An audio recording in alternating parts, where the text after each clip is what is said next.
आखिर आइंस्टाइन का दिमाग इतना तेज कैसे था? क्यों संभाल कर रखा है आइंस्टाइन का दिमाग?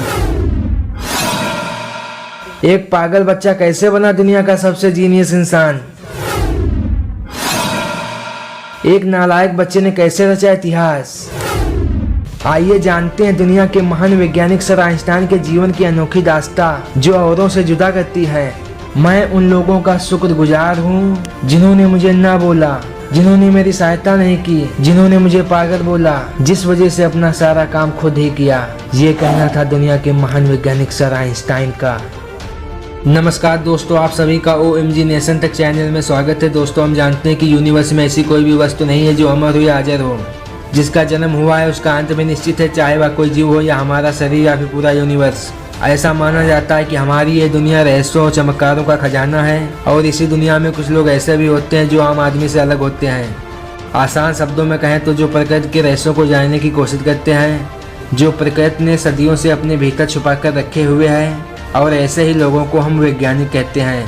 हमारे वैज्ञानिक प्रकृति की गहराइयों में जाकर ऐसे ही रहस्यों को खोजते हैं और पूरी दुनिया के सामने उजागर करते हैं। लेकिन ये प्रकृति भी बहुत जटिल है, जो एक राज खोलती है लेकिन फिर वही एक नया राज पैदा कर देती है, और ये सिलसिला लगातार चलता ही रहता है जो कभी खत्म नहीं होता। दुनिया में कुछ ही लोग ऐसे होते हैं जो नेचर के रहस्यों को जानने के लिए उत्साहित होते हैं और जो अपनी कल्पना शक्ति और दिमाग से प्रकृति के ऐसे राज उगलवा लेते हैं जिनसे मानव जाति का विकास आसानी से हो जाए। आज हम ऐसे ही एक महान वैज्ञानिक की बात करेंगे जिन्होंने अपनी कल्पना शक्ति और इच्छा शक्ति से ऐसी ऐसी थ्योरीज और ऐसे फार्मूलों के आविष्कार किए हैं जो आज हमारी दुनिया में किसी वरदान से कम नहीं है, और आज भी उनका दिमाग हर व्यक्ति और हर वैज्ञानिक के लिए एक रहस्य की पहेली बना हुआ है। सर आइंस्टाइन नाम तो सुना ही होगा। ये विज्ञान की दुनिया के वो महान हस्ती हैं जिन्होंने अपना सारा जीवन विज्ञान के नाम कर दिया, और इसी वजह से इन्हें 20वीं सदी का सबसे महान वैज्ञानिक माना जाता है। सर आइंस्टाइन का दिमाग बहुत तेज था, इसी वजह से सब इनको जीनियस कहते थे, और आइंस्टाइन की महान उपलब्धियों की वजह से उनका जन्मदिन जीनियस डे के रूप में मनाया जाता है। दोस्तों, आइए जानते हैं इनके बचपन की कुछ अनोखी दास्तां जो उन्हें औरों से जुदा करती है। सामान्य बच्चे की तुलना से अलग पैदा होकर भी आइंस्टाइन एक महान वैज्ञानिक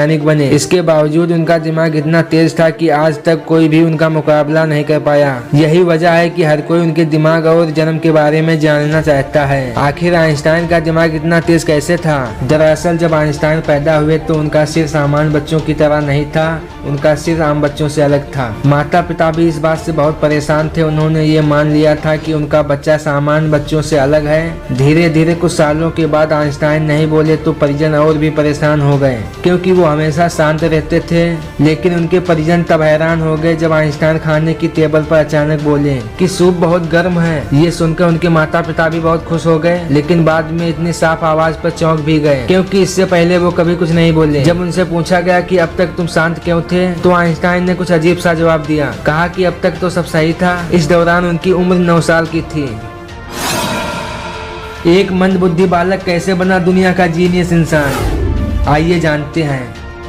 पूरे मानव इतिहास का सबसे बुद्धिमान व्यक्ति जो अपने खोज और सिद्धांतों के बदौलत 20वीं सदी के प्रारंभिक 20 वर्षों तक विश्व के विज्ञान जगत में छाए रहे। सर आइंस्टाइन अपने उपलब्धि के दम पर दुनिया को अंतरिक्ष, समय और गुरुत्वाकर्षण के सिद्धांत दिए। वो इतने महान और लोकप्रिय इंसान थे कि जब भी वो अपने घर से बाहर निकलते तो लोग उनको रास्ते पर रोकर उनके दिए गए सिद्धांत की व्याख्या पूछने लगते थे, जिसके चलते सर आइंस्टाइन इस पूछताछ से बचने के लिए एक तरीका निकाला जिसमें वो सब लोगों को कहते थे कि माफ कीजिए, जिसे आप प्रोफेसर समझ रहे हैं, दरअसल मैं वो नहीं हूँ। वो हमेशा कहते थे कि मेरे अंदर कोई खास बात नहीं है, मैं तो बस केवल एक आम सा इंसान हूँ जिसमें जिज्ञासा कूद कूद कर भरी हुई है। दोस्तों, आप एक बात जानकर हैरान हो जाएंगे कि सर आइंस्टाइन हमेशा से इतने बुद्धिमान नहीं थे, बल्कि शिक्षा के क्षेत्र में बहुत कमजोर होने के कारण बचपन में उनको मंदबुद्धि भी कहा जाने लगा था।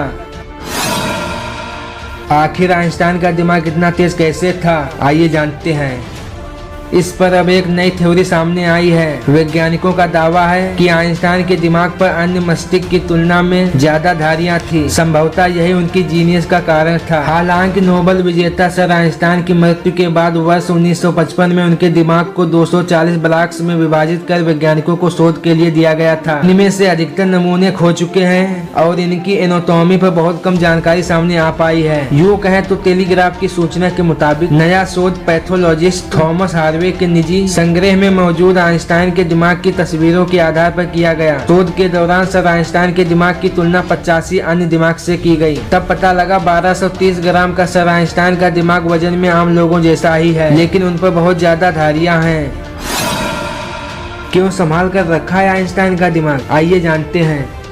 सर आइंस्टाइन का दिमाग 46 पीस के रूप में अमेरिका के एक संग्रहालय में सुरक्षित रखा है। सर आइंस्टाइन के दिमाग के यह काफी पतले पीस मूल रूप में थॉमस हार्वे के पास सुरक्षित थे, जिन्होंने वर्ष 1955 में महान वैज्ञानिक सर आइंस्टाइन के निधन के बाद उनका पोस्टमार्टम किया था।